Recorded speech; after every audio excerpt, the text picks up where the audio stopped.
guys, how's it going? I'm down here at Sytner's in High Wycombe. I'm here because they have very kindly given me the keys to that lovely i8 behind me. I have only had the opportunity of driving an i8 around the block before, literally, so not taken one for a proper test drive. And so I'm quite excited to sort of experience it. I've heard lots of good things about the car. It's very unique. It's got a similar sort of hybrid layout to the sort of trilogy of the hypercars that we know, the 918, the P1, and of course the LaFerrari.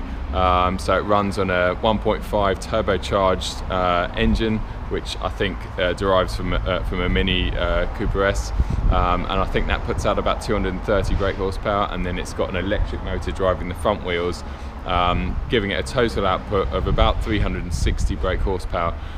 Obviously there's going to be a lot of torque from zero from the time you touch the throttle, so I'm guessing it's going to feel a lot punchier than the 360 quoted figure, and yeah, it's going to be an interesting drive. Try out the all-electric mode. I'm quite keen to see sort of how much power is on tap just through the electric. I remember when the Audi R8 came out in 2007, it was such a sort of amazing futuristic design, and in fact it still looks modern to this day, the original R8. I think when the i8 came out a couple of years ago, it had the same impact. It's a very ultra modern looking car. It's super cool, and yeah, just obviously that's before you throw in the fact that it is a hybrid. It can be run on electric power only, and yeah, it's just it's an awesome looking bit of kit. And obviously at around the £100,000 mark, it's a lot cheaper than any of the sort of hypercars, and it's sort of a similar price to your 911 your 911S and R8s, etc. So yeah, excited to try it out. The sun has come out as well, which is great, and there's some awesome roads around here. And big shout out to these guys for letting me get behind the wheel of this car for a day and trying it out. Cheers guys, let's go and have a look around the car.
Right, here we go guys, so we're in the i8. I've literally just pulled it out of the showroom. I guess it's very familiar, firstly. You know, the iDrive, BMW iDrive, all the switchgear is where I want it to be, or where I expect it to be in a BMW. So yeah, it doesn't feel totally alien. It is an incredible place to be though. Everything in here is totally unique. The leather is endless, the stitching's beautiful, the fit and finish is awesome, and it just feels like I'm sitting in a BMW 20 years from now.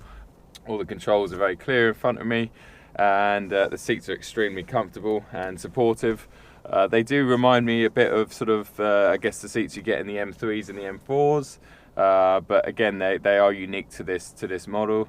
I'm going to take off in eDrive, which is total electric mode, just because I'm dying to sort of experience that. As I remember trying an i3 actually from Sytner in High Wycombe when they first came out about 18 months ago or 2 years ago, and I was blown away by how amazing that car was. From the benefits of creeping away in the morning, not waking your neighbours up, not being annoying, to the benefits of obviously low running costs. You know, if you lived in town especially, you could run this car. I think it's got a realistic electric range of about 15 miles. You're never going to do more than that sort of around town and sitting in traffic, which is when combustion engines are very inefficient. They don't mind being opened up on motorways or sitting at constant speeds, but it's the stopping, starting, sitting in traffic jams where they're not performing. Without blabbering on too much, because I am good at talking, let's roll on out of here. So now we're in drive, come off the brake, and she rolls forward just like a normal automatic. Now I've also been sort of told that you obviously hear things like tyre noise, wind noise, obviously sounds that you would normally hear in any car, but are usually drowned out by the combustion engine. Whereas in this car, obviously, it's deadly silent when you're in all electric mode, so you're just gonna, you're gonna pick up on everything. But in terms of rattle and cabin noise, there's apparently zero, so that's impressive. So here we go, pulling away in electric. I'm just cruising along. It's amazing. There you go, 30 miles an hour. Steering's lovely. Right, all electric. This is a very steep hill actually coming out of High Wycombe. Oh, I mean, it's completely effortless.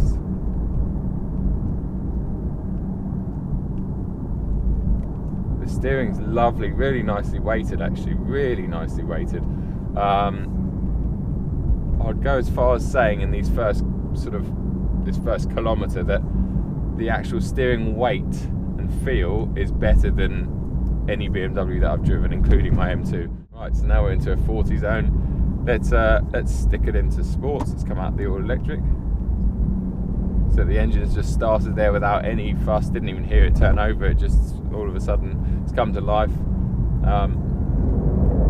Oh, yeah. I mean, we're in another league now. It's almost like we've turned the afterburners on, and here we go. So again, we're just in a 40 zone, so we're just taking it easy. But I mean, the way it handles, it just feels so planted and so solid on the road. Great sound. Again, a lot of that sound is orchestrated around the cabin, like BMW and a lot of other manufacturers tend to do these days.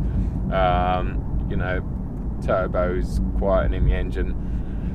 They have to sort of bring the sound back to life. Oh, bloody hell. I mean, that is impressive. Doesn't sound too fake to me at all. I mean, I don't know, people are saying that about my M2, and even in the M3 and M4, I don't think it's, if there's not enough sound and you can produce a sound around the cabin that sounds organic, then why not? Unfortunately, the days of the screaming V10s have gone. They've got to compromise it somehow, and I'm sure 5-10 years down the track they're going to be amazing. Like, the sounds, you won't even be able to tell the difference. But say compared to a Tesla that is all electric, I'm not complaining having this sound. Now obviously this car, it's over 100 grand's worth.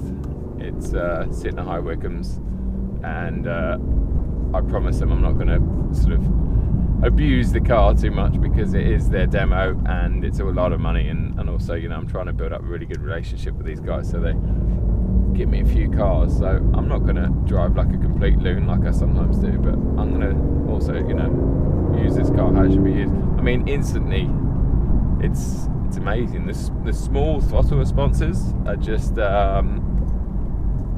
unbelievable. That it's always there and really fast, and it doesn't feel skittish at all under acceleration. They're not massive tyres in this car. We've got two 1.5s in the front, two 4.5s in the back, but obviously it's effectively four-wheel drive. We've got the combustion engine doing the rear wheels and the electric power doing the front wheels. So yeah, it's and with 230 odd brake through the rears, that's not loading them up too much. So you'll probably find you've got traction pretty much in all weather under maximum load, which is massively impressive.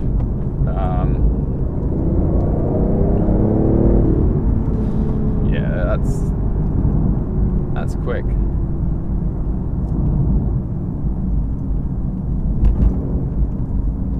Just just getting used to the size of it as well, because it looks very wide, and it is very wide, but it's one of those cars that probably looks wider than it is, if that makes sense, because it's so low and squat.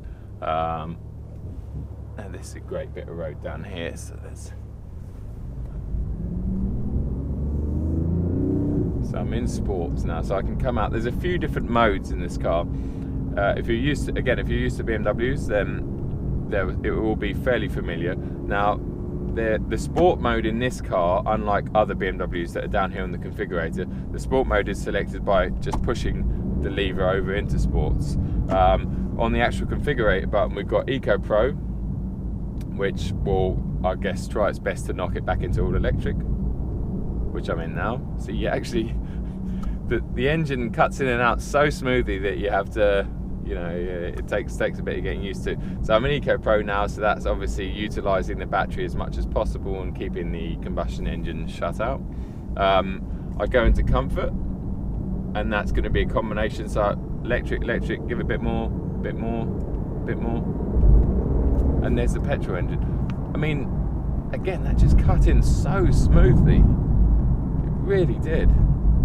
And then obviously you go over to sports, and it not only gives you combustion all the time, but it also, you know, sharpens up the gearbox and gives you a sort of stiffer ride as well. So you notice that you feel that immediately. So out of there into comfort, yeah, much smoother ride, quiet. Again, it's probably knocked me back into electric. I'll probably be familiar with these controls in a couple of hours and understand when I am in electric and when I'm not, because at the moment I've got very little idea except for sound, because the electric,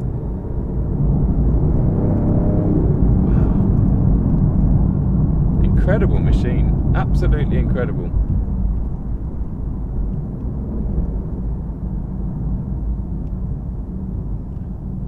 So we'll go back into all electric here. We'll turn the fan down just to show you. I'm in the countryside. All I can hear is that car rolling towards me. Young lady on her phone, and we pull out of here. Leave it neutral. Nothing. I can hear the birds singing. It's impressive. And then, oh, you even get the overrun and the exhaust. I mean, how do they do that with a 1.5 litre turbocharged engine? It's got the same sort of overrun as, say, my M2 has. That's brilliant. So you can see by my face that, you know, I was worried. I wasn't worried because I'd read so many good reviews about this car, but I was worried that it wouldn't entertain Joe the petrol head. You know, I couldn't believe that it would give me the thrills that, you know, that I'd read about. But, you know, I've been in it 5 minutes, and it's certainly putting a smile on my face. Even though this is very un-German in the sense that they've really gone, you know, everything's very striking and sort of out of the box. They've kept many of the sort of ergonomic things in the box, the things that they do so well, and the familiar sort of iDrive system and where everything is. So I'm not even having to think about what I'm doing. I'm not having to, you know, I know exactly how to turn the stereo on or how to play with the aircon and all the controls in the steering wheel. Coming from a BMW, sort of, you know, a BMW guy, it's very easy to get used to. The only things I'm not totally familiar with is all the drive systems, but again, I'm sort of getting my head around that very quickly.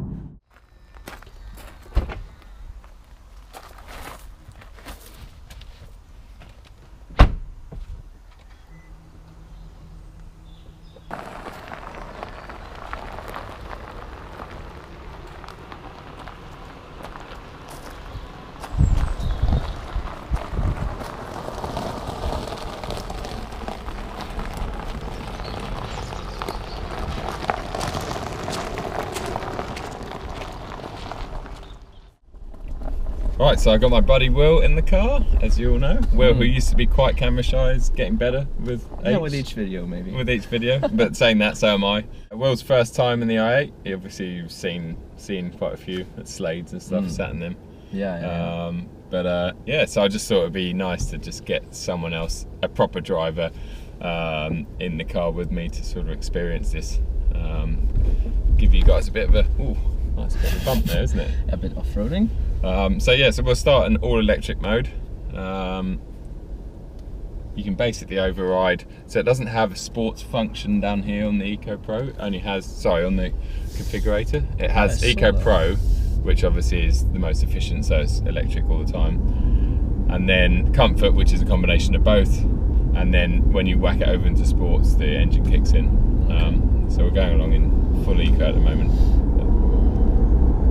Plenty of power for all electric, eh? Yeah, I can't believe that. I just, I thought, I'm going to slow down here. Like, I mean, you're not going to need more than that for around town, are you? Or even like every day. I mean, 150 brake, I think it is, which is, 5 years ago, 10 years ago, that was hot hatch territory. So it's not like it's underpowered. Wow. Just a second.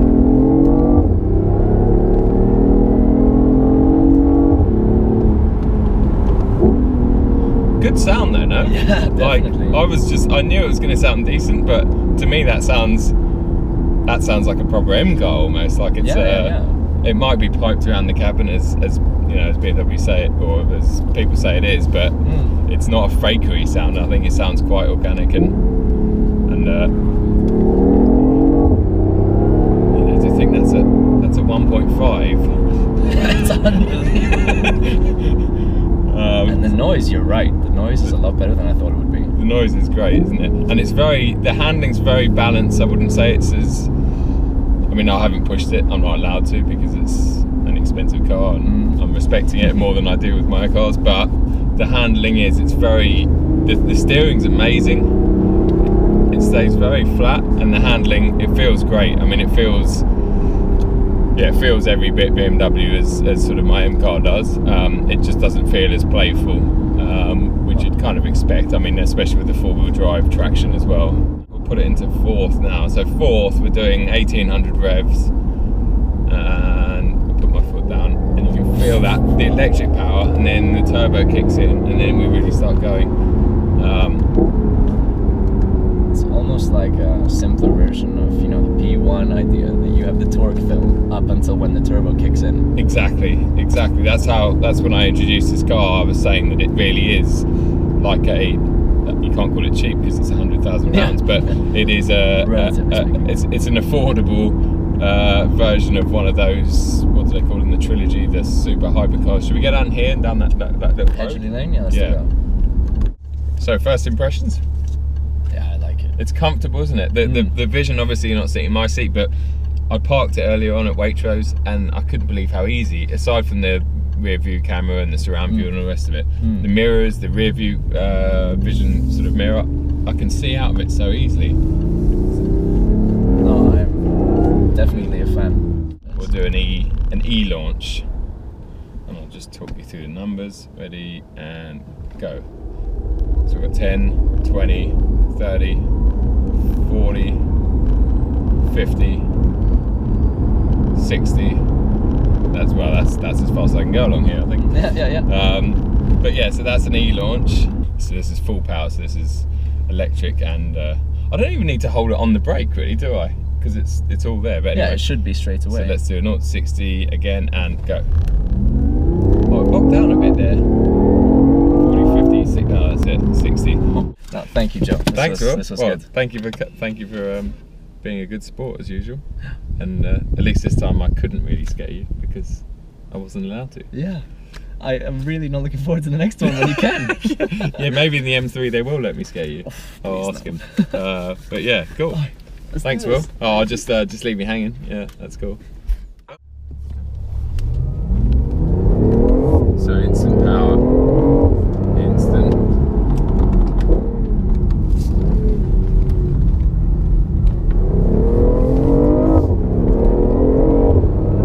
There was no push or understeer there. Certainly wasn't a boring feel. It was just a very planted, very predictable sort of way of coming out that corner. So let's just throw it into this right-hander here. Again, any gear, this thing, that electric power is just down, changing to second gear. Lovely downshift, turn it in. And the whole car neutralised very, very nicely. And yeah, and it again, it just went about its job, and boom, up the hill it went.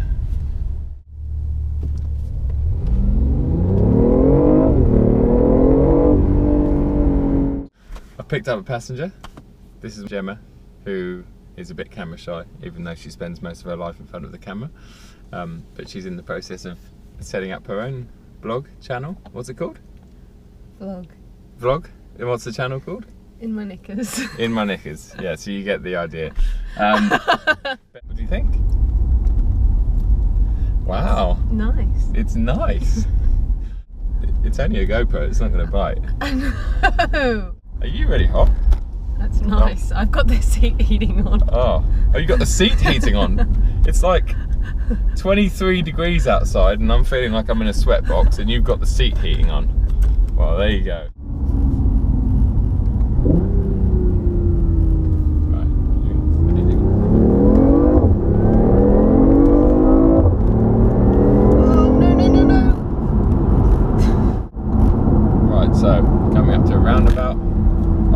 I won't be an idiot because I'm not allowed to be. Sytner said that I can't be an idiot, okay? So you can relax. Everything's on, all the traction control. I just want to show you how nice and flat it handles.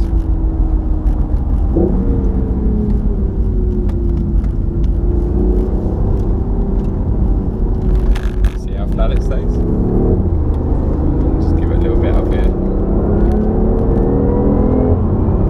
Yeah, it actually handles very well through that. Very well. We've gone very sideways through that. Yeah, exactly. And this doesn't at any point feel like it's going to go sideways. In fact, it won't because it's four-wheel drive. But it's still got the same balance that a good BMW does have. But it stays extremely flat, like flatter than the M2 through there, which is quite amazing and impressive.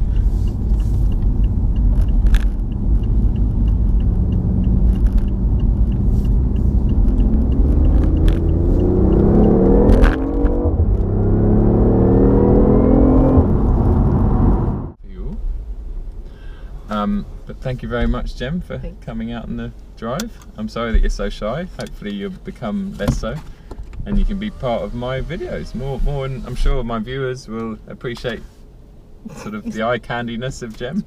That is weird.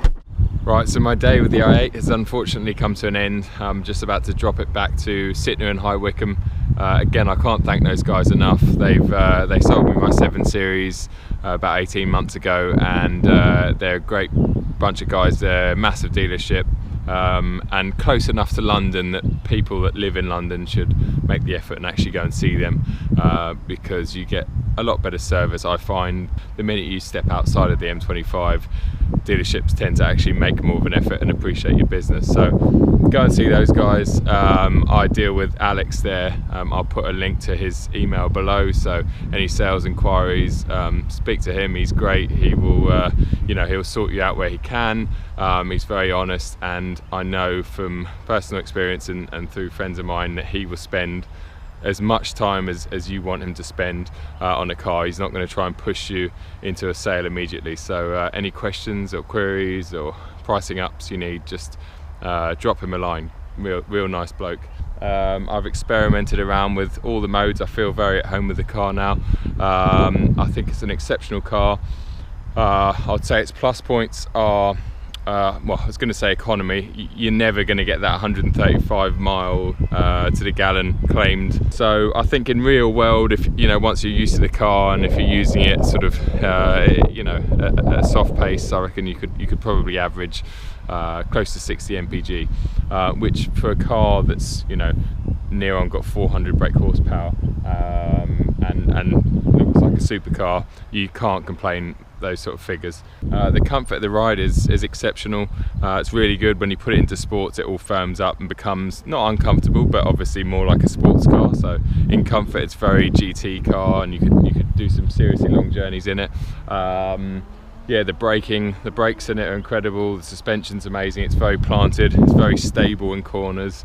The sound, I mean, although a lot of it, I guess, is piped around the cabin, I think it sounds awesome. Maybe not as good as that R8 V10 that we can hear in the distance, but he's probably getting about 6 mpg. So, I mean, it swings and roundabouts, you know, like, I think the tech in this car is unbelievable. It does everything so well without being sort of difficult. You know, you could use this car easily as an everyday machine.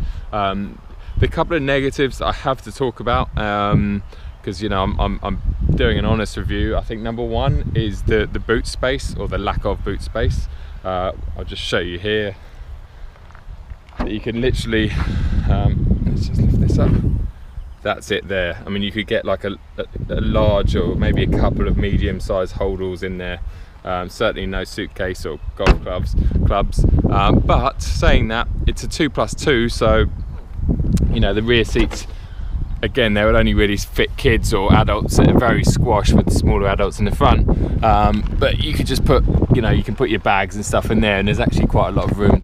Right, so sorry about that. I got well, rudely interrupted by a local resident that said I was filming on private land, which I found out afterwards it actually wasn't, and she said that she wanted a fee for, I don't know.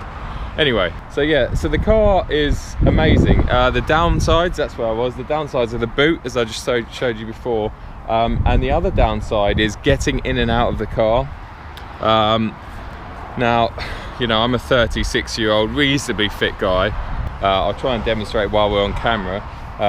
Now obviously, see, you've got to negotiate this big panel down here, so you've got to kind of get your leg over, but also watching, I'm very tall, so I've got to watch the door as well, my head on the door as I'm getting in, and I've got to sort of negotiate that, so I kind of got to bend one leg to get low enough to then swing this leg in. Obviously it's a bit easier when I haven't got a camera in the hand, then fall into the seat like that and basically then swing my leg over. So I'm kind of relying on this panel quite a bit to get in and out of.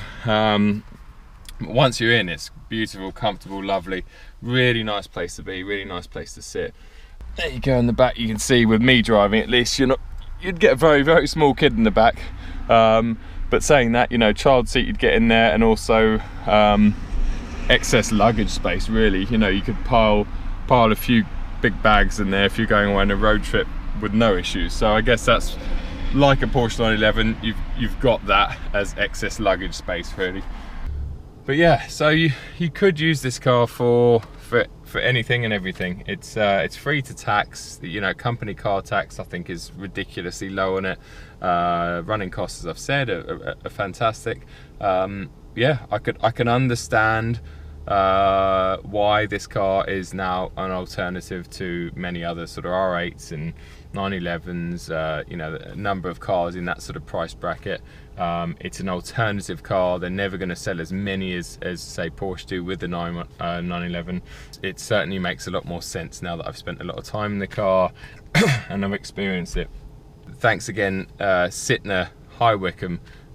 You guys are awesome, and I really appreciate you lending me this car for the day.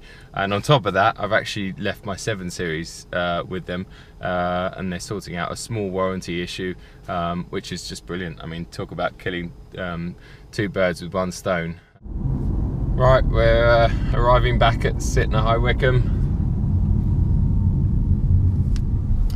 and that means the end of my time with this amazing i8.